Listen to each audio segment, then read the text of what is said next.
Jangan lupa like, comment, and subscribe. Terima kasih. Nikahnya dan kawinnya, Rifa Anastasia binti Andre Sulaiman dengan mas kawin emas 10 gram dan seperangkat alat sholat dibayar tunai. Film dibuka dengan adegan di mana sebuah pasangan bernama Salim dan Rifa sedang melangsungkan acara pernikahan. Pasangan ini tampak sangat serasi dan saling mencintai. Mereka menempati sebuah rumah yang walaupun terlihat sederhana, namun di dalamnya terasa hangat karena dipenuhi dengan kasih sayang. Berbagai kegiatan pun mereka lakukan bersama, dari mulai bersih-bersih rumah hingga memasak dengan menu andalan tempe dari sang istri yang sangat digemari oleh Salim. Enak ya. Terima kasih Bapak Juri.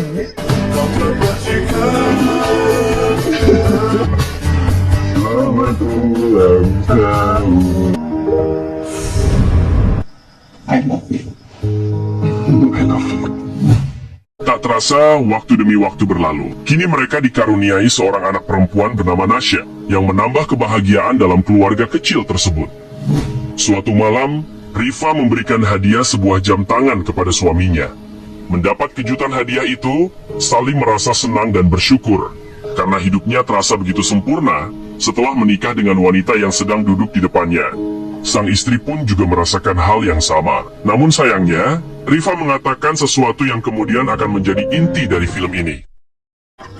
Aku tuh beruntung banget punya suami kayak kamu, tau gak sih? Kalau aku meninggal duluan, kamu bakal nikah lagi kan? Aku nggak akan... Kalau sampai aku meninggal duluan, aku bakal mastiin kamu enggak nikah lagi. Kalau perlu aku hantuin kamu. Aku nggak akan buat kamu sedih. Dan tak lama kemudian,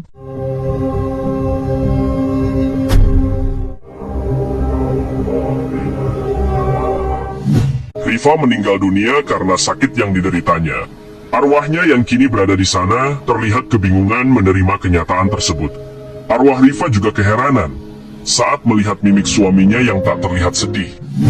Aku meninggal. Ternyata benar. Hati-hati dengan ucapan. Kamu gak sedih? Padahal aku pikir kalau aku meninggal duluan, kamu loh yang nangisnya paling kejer.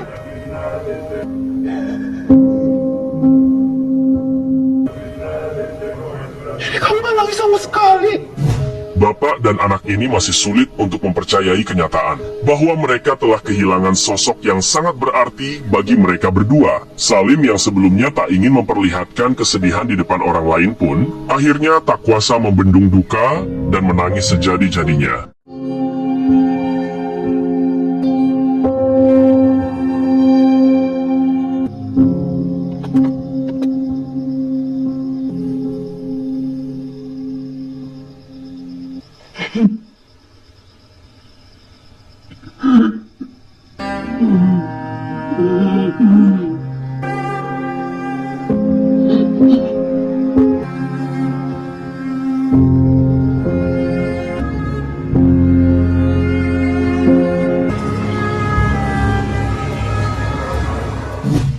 Rasa kesedihan dan kehilangan akan sosok seorang ibu juga sangat dirasakan oleh Nasya. Dengan berlinang air mata, Nasya meminta izin kepada ayahnya agar hari itu dia tak masuk sekolah. Melihat kesedihan yang dalam, Salim pun mengizinkan Nasya tak masuk sekolah dan membawa anaknya ke makam ibunya.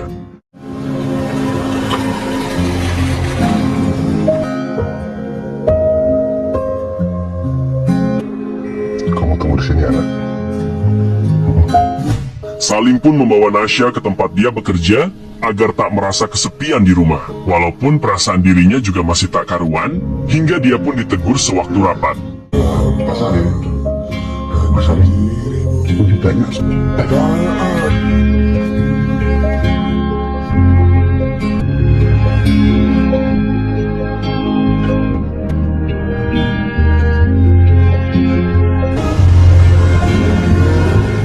Beberapa hari kemudian, Salim dan Nasya pergi ke sekolah untuk mengambil rapot.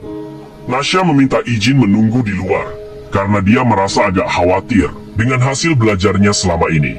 Di sana dia bertemu dengan temannya yang menyapa bersama ibu dan ayahnya. Seketika rasa rindu Nasya pada sang ibu membuncah dan membuatnya sedih.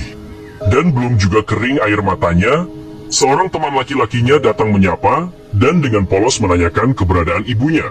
Dia pun langsung meninggalkan teman lelakinya tersebut dengan kesedihan mendalam. Sementara itu di dalam kelas, guru Nasya memuji perkembangan serta prestasi Nasya yang menunjukkan peningkatan. Salim merasa senang dan bangga dengan pencapaian anaknya tersebut. Setelah selesai mengambil rapot, dia pun segera keluar kelas. Namun sayangnya dia tak melihat Nasya, dan dia pun kemudian berusaha mencari dengan bertanya kepada teman anaknya. Setelah berkeliling ke setiap penjuru sekolah, akhirnya Salim menemukan anak semata wayangnya tersebut di dalam ruang pertunjukan. Rupanya Nasya sedang menyendiri untuk meluapkan rasa rindunya terhadap sang ibu. Salim mendekat untuk menenangkan hati anaknya dengan berkata bahwa hasil rapot Nasya sangat bagus, dan yakin jika almarhumah ibunya juga akan sangat bangga dengan hal itu.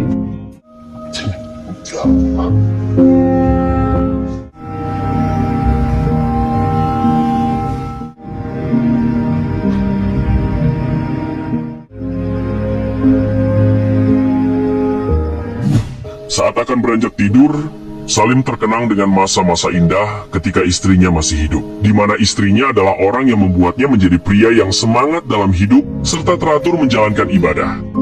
Udah azan subuh. Terus aku mau pakai apa? Ya, kok alarm ya?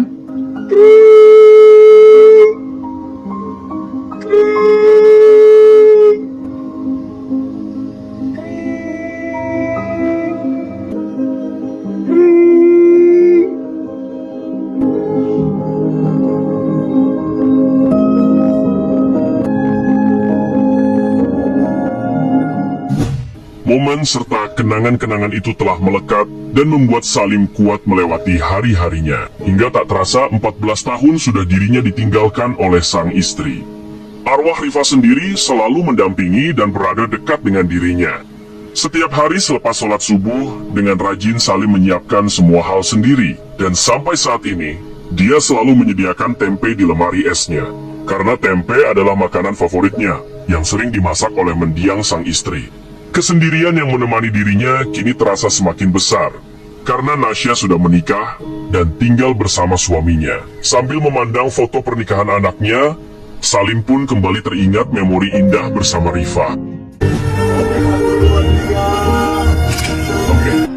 Kata orang jatuh cinta itu cuma satu kali.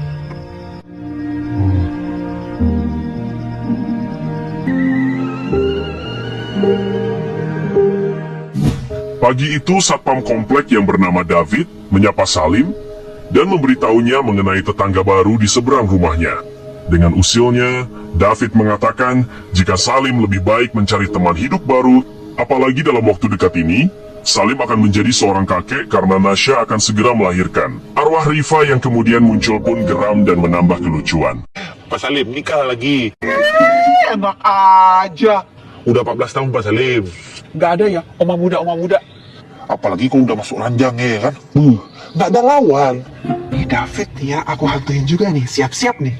Pasti ibu juga ngizinin. Enggak, aku nggak ngizinin. Hari itu, Salim pergi ke rumah sakit untuk mengecek kondisi kesehatannya.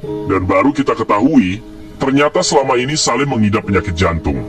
Sang dokter mengatakan jika kondisi jantungnya melemah serta membujuknya untuk memberitahu Nasya agar tak khawatir.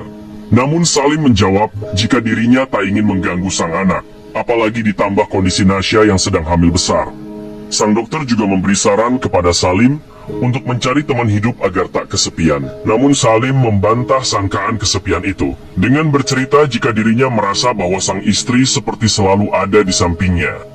Salim menambahkan jika dirinya adalah orang yang sulit membuka hati, dan hanya Rifalah wanita satu-satunya yang mampu meluluhkan hatinya. Saya ini masih ngerasa kalau istri saya ini masih ada di samping saya, dok. Sudah berkali-kali saya dijodohkan dengan orang tua saya. Sampai saya bertemu dengan Rifa. Begitu mengalir, dok. Itu indah. Tak Tak disangka, Salim bertemu dengan Nasya dan suaminya yang juga sedang akan melakukan pemeriksaan. Di sana Nasya bertanya mengenai hasil pemeriksaan jantung sang ayah. Namun Salim justru berbohong dengan menjawab bahwa kondisi jantungnya baik-baik saja. Dia juga mengalihkan pembicaraan dengan menanyakan kesehatan calon cucunya yang sebentar lagi akan lahir. Bapak jalan duluan ya. Masih ada kerjaan. Ya. Jaga cucu Bapak nih, ya. Baik, Pak. Jaga anak Bapak, ya. Siap. Setelah Salim pergi, Nasya berkata kepada suaminya, jika dirinya merasa khawatir dengan kondisi sang ayah yang masih memilih hidup di dalam kesendirian. Kita doain yang terbaik aja buat Bapak. Ya.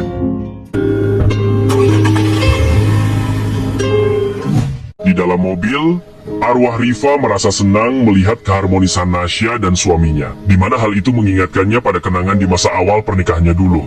Dan momen di mobil tersebut ditutup dengan adegan Rifa dan Salim yang bernyanyi bersama setelah mendengar lagu favorit mereka di radio. Saat kita bersama, Kau coba hapuskan rasa. males banget ini si Bapak. Hentikan kata cinta. Pastikan kita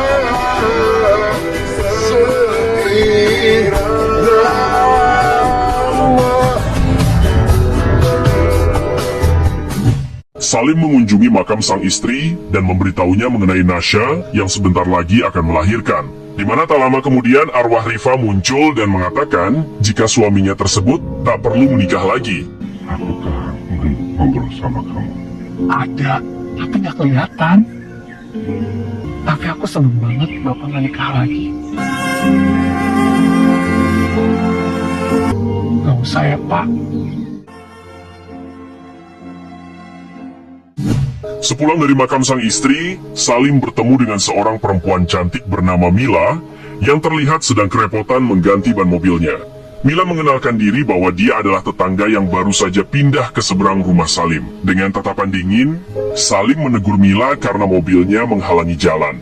Mila menjelaskan jika mobilnya mengalami ban bocor, serta kesulitan mengganti karena dongkraknya ternyata rusak. Dia pun meminjam dongkrak milik Salim dan berkata bahwa dirinya akan mengembalikannya esok hari. Boleh pinjem dongkrak Pak? Biar cepat selesai. Makasih banyak ya Pak. Nanti kalau udah selesai segera saya kembalikan. Keesokan paginya, Mila menyapa untuk mengembalikan dongkrak, serta memberi makanan yang dia masak sendiri sebagai ucapan terima kasih. Di mana kemudian arwah Rifa muncul dan merasa cemburu dengan kebaikan Mila. Ini saya masak. Semoga Bapak suka ya.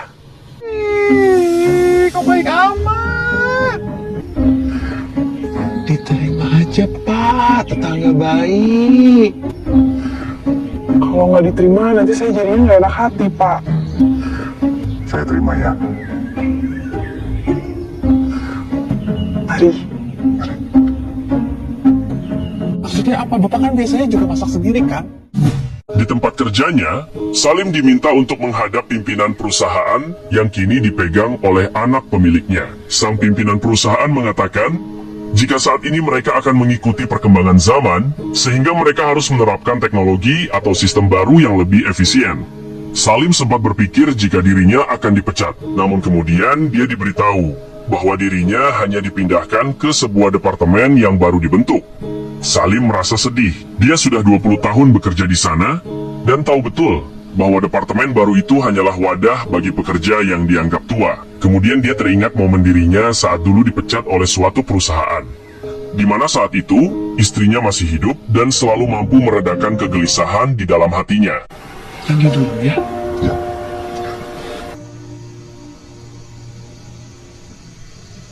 Mau ngomong apa? Aku dipecat. Bu, Ibu. Aku pikir ada masalah apa? Ini masalah buat kita. Nasya baru lahir, Bu. Kita gak punya tabungan, Bu. Aku menikahi kamu. Kamu lelaki pejuang yang gak mungkin membiarkan aku sama Nasya kelaparan. Kini Salim hanya bisa berbicara sendiri, mencurahkan segala keluh kesahnya, dan berandai-andai jika istrinya masih hidup, di mana hal itu membuatnya merasa rapuh dan kembali bersedih. Sedangkan arwah Rifa yang berada di sana mencoba membesarkan hatinya walaupun tak bisa didengar dan dilihat. Aku dengar kamu. Aku di sini.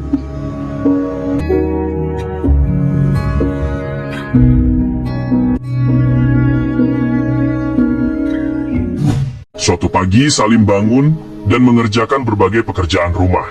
Saat membuka kulkas, dia teringat dengan makanan pemberian Mila tempo hari dan berniat mencicipinya. Dan seperti wanita pada umumnya, arwah Rifa muncul serta mengomel karena cemburu.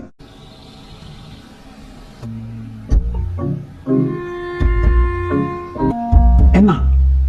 Ya enak lah, orang dibikinin sama tetangga cantik. Tak lama kemudian Nasya muncul dan protes karena tak diberitahu mengenai kondisi kesehatan sang ayah. Rupanya sebelumnya Nasya bertemu dan mendapat kabar dari dokter jantung ayahnya saat dirinya berada di rumah sakit untuk mengecek kondisi bayi di perutnya. Dengan emosi, Nasya mengatakan bahwa ayahnya berlaku egois karena tak memberitahunya. Protes itu lalu melebar ke arah pilihan hidup sang ayah yang terlihat masih nyaman hidup dalam kesendirian. Di satu sisi, Nasya sangat menghormati kasih sayang ayahnya kepada mendiang sang ibu yang meninggal 14 tahun lalu. Namun di sisi lain, Nasya juga sangat khawatir dengan kondisi sang ayah saat ini, yang hanya hidup sendiri serta menderita penyakit jantung yang sewaktu-waktu bisa merenggut nyawanya. Nasya berkata bahwa dia masih memerlukan sosok ayah dan tak ingin kembali kehilangan orang tua. Tapi kalau bapak kayak gini terus, siapa yang bakal ngajarin Nasya buat jadi orang tua? Nasya gak siap kehilangan bapak. Tak ngerti. Maafin Bapak ya, Nak ya. Suatu hari Salim pergi menuju sebuah panti asuhan dengan membawa semua baju milik mendiang istrinya. Hal itu dia lakukan sebagai tindak lanjut dari keinginan Nasya, agar dirinya bisa sedikit demi sedikit merelakan kepergian istrinya. Namun dia kembali teringat kenangan bersama sang istri, yang dulu kerap kali berbagi ke panti asuhan tersebut. Nanti kalau Nasya punya adik gimana? Bajunya masih bagus. Justru kalau masih bagus, kasih yang terbaik. Nanti Tuhan beri balasan yang terbaik. Tak disangka, di sana Salim justru bertemu dengan Mila yang tiba-tiba muncul mengatakan hal yang sama persis dengan perkataan mendiang istrinya. Baju beneran mau disumbangi, Pak Salim? Kasih yang terbaik. Nanti Tuhan berikan balasan yang terbaik juga. Perkataan Mila itu membuat Salim tertegun. Ditambah ternyata Mila juga sering kali berbagi ke panti tersebut, yang mana juga mempunyai kesamaan dengan kebiasaannya bersama Rifa sewaktu masih hidup. Mbak Mila, tolong ditandatanganin ya. Petir kemudian menggelegar menandakan akan turun hujan lebat, dan saat akan pulang, terjadi momen lucu, di mana arwah Rifa terlihat cemburu ketika Salim menawarkan tumpangan pulang kepada Mila. Jangan bilang Bapak mau antar. Saya antar ya. Tak berhenti sampai di situ. Di dalam mobil, arwah Rifa merasa cemburu dengan suaminya yang terlihat semakin akrab dengan Mila. Hingga karena sebal, dia pun menyumpahi mobil yang mereka tumpangi agar mogok. Namun momen itu justru semakin mendekatkan mereka berdua. Aku doain ini mobilnya mogok. Aku nggak tahu doanya langsung dijawab, Pak. Nggak apa-apa, Pak. Saya temenin. Tebar pesona kan? Bahkan di malam hari saat Salim sedang tidur, Rifa meminta kepada suaminya agar tak jatuh cinta lagi. Aku butuh teman hidup aku. Jangan jatuh cinta lagi ya, Pak. Biar kita bisa sama-sama lagi. Esok paginya, Salim mendatangi rumah Mila untuk mengantarkan wadah makanan. Di sana Mila menanyakan lokasi bubur terdekat untuk membeli sarapan. Mereka berdua pun pergi ke tukang bubur langganan Salim yang selalu didatangi semasa Rifa masih hidup. Mereka berdua terlibat pembicaraan mengenai diri masing-masing, di mana kemudian diketahui bahwa Mila sebenarnya hampir menikah. Namun sang calon pengantin pria meninggal sehari sebelum acara pernikahan mereka. Dan hingga saat ini, Mila belum menemukan pria yang cocok dengannya. Salim seketika terdiam karena untuk kesekian kalinya, dia melihat sosok istrinya dalam diri Mila. Calon suami saya meninggal 1 hari sebelum kami menikah. Sulit untuk saya memberi ruang untuk hati yang lain.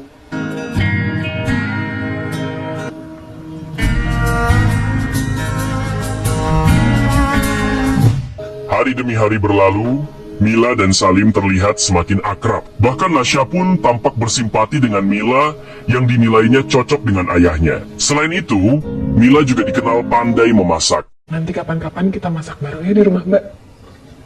Alhamdulillah. Kamu juga ya, Mas? Ini benar enak sih, Mbak. Kedekatan itu secara tak langsung juga membuat suasana hati Salim menjadi berwarna. Dia menjadi lebih bersemangat dalam bekerja, dan semangat itu berimbas ke kondisi kesehatannya yang kini terlihat semakin baik.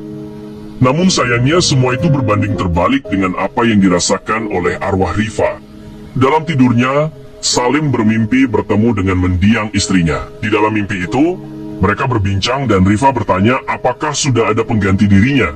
Yang kemudian dijawab bahwa Salim masih menempatkan Rifa sebagai satu-satunya wanita yang ada di dalam hatinya. Rifa mengatakan jika dirinya mengizinkan suaminya mencari teman hidup yang baru, walaupun keputusan ini akan membuatnya sendirian. Dan tak lama kemudian, Salim terbangun terkena serangan jantung mendadak hingga tak sadarkan diri.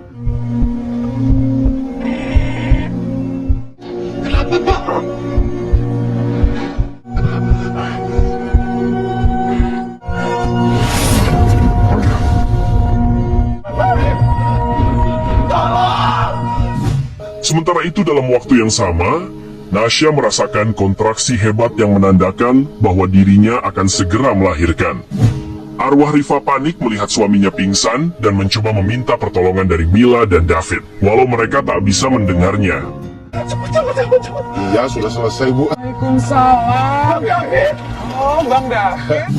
Mila keheranan karena pagi itu dia tak melihat Salim menyiram tanaman seperti biasanya. Dan karena khawatir terjadi sesuatu, Mila pun meminta kepada David untuk bersama-sama melihat kondisi Salim yang diketahui memiliki penyakit jantung. Bang David! Coba aja! Apa Salim? Pak Salim! Iya, siapin mobil.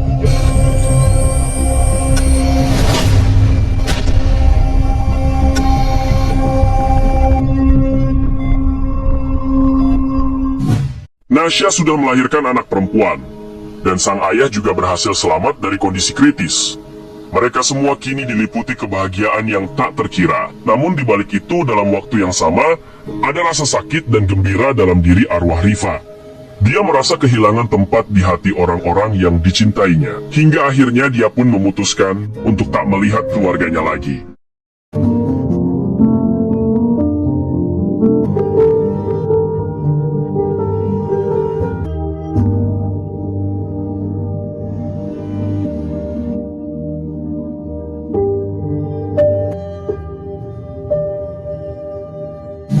Namun, tak lama kemudian Salim muncul sambil meminta maaf, karena baru sempat datang setelah sakit, serta mengabarkan kondisi cucu mereka. Dengan penuh senyum, dia juga menceritakan jika cucu mereka tak mau berhenti menangis, dan hanya diam ketika Mila yang menggendongnya. Salim tak berhenti memuji Mila hingga tak terasa air mata di pipi Rifa menetes, dan akhirnya, Cucu kita tunggu muncul. Iya, aku tahu. Coba di seberang sudah ada yang nempatin. Aku tahu kamu mau ngomong apa. Jangan nempatin namanya Mila. Dan Nasya itu dekat sekali dengan Mila. Gak usah dilanjutin, Pak. Mila itu cantik, Bu. Masakannya enak. Tapi Mila bukan kamu.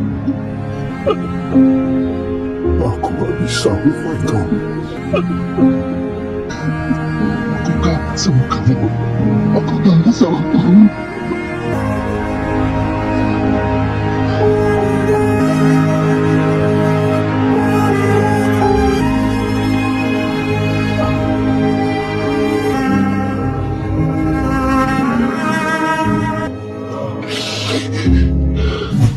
Salim ditemukan meninggal dunia di kuburan istrinya karena serangan jantung mendadak. Nasya merasa sangat terpukul dengan kematian ayah yang sangat dia sayangi. Sedangkan Rifa justru merasa bahagia karena sang suami memegang teguh janjinya untuk selalu bersama sehidup semati. Dan film pun berakhir. Film ini mengajarkan kita bagaimana cara mencintai dari sudut pandang yang lain, di mana tak akan pernah ada perpisahan bagi mereka yang mampu mencintai dengan hati dan jiwanya. Jangan lupa like, komen, dan subscribe channel ini, karena selanjutnya akan ada tayangan yang lebih seru.